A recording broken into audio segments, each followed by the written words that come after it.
okay, before I back away from this, I just want to make sure that this makes sense because this is a really big idea. The the thing is that when you're looking at sample averages rather than looking at the individual people, I mean, just imagine that. It's so hard to get a room of 30 random people to be far away from the mean, right? I mean, most rooms will have averages around 1,000, and less and less rooms will have averages away from 1,000. It's easy to get a person to score 1,400, but it's impossible practically to get a room to have an average of 1,400 because people balance each other out. Even if you had a couple people with 1,400s in there, they'd be balanced out by the people lower than 1,000, right?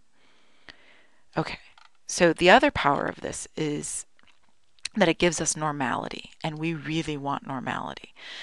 So let's just think about this. If the original data was normal, and let me give you a picture. So if the original data was like this, right? Normal curve, all good. Okay. Then the let me put it this way. Hold on one second. There we go. So if the original data had this normal distribution, then the sampling distribution also is normal, right?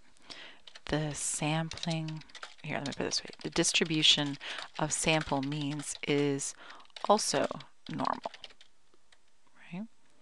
Regardless of how large n is, right? This particular one's with n equals 5, I have to be honest. That's just where I got this from, right? So that particular one was n equals 5. Let me just give you another one real quick. Hold on. There.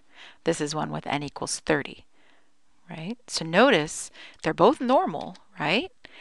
But again, the larger your sample size, the tighter it gets packed because of the formula for sigma sub x bar, which I'll actually put in right down here. It's sigma divided by the square root of n, right? It's what I typed on the previous page.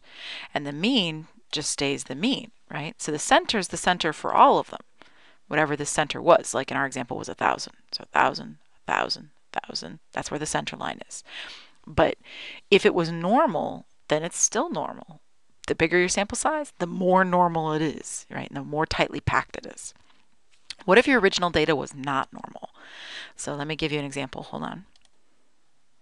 Okay, bear with me. I got this from a book, so look at it. Here are the original distributions, and it's giving you 3 different examples. Like this one, that's a uniform distribution. This one, it's called a triangular distribution.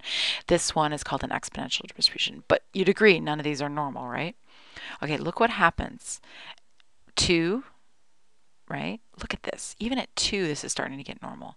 5, but look at 30. They're all normal, right?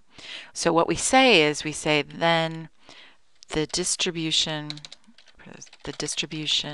of sample means is normal as long as n is greater than or equal to 30.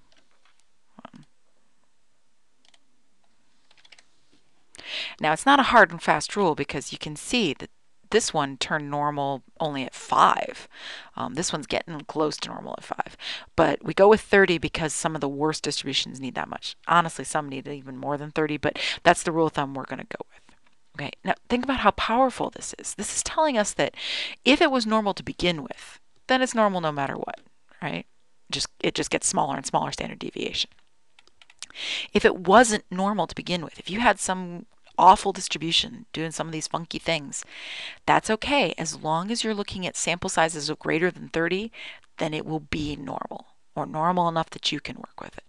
But again, remember that the sampling distribution will have a mean that's the same as mu, right? Like in our example was 1,000.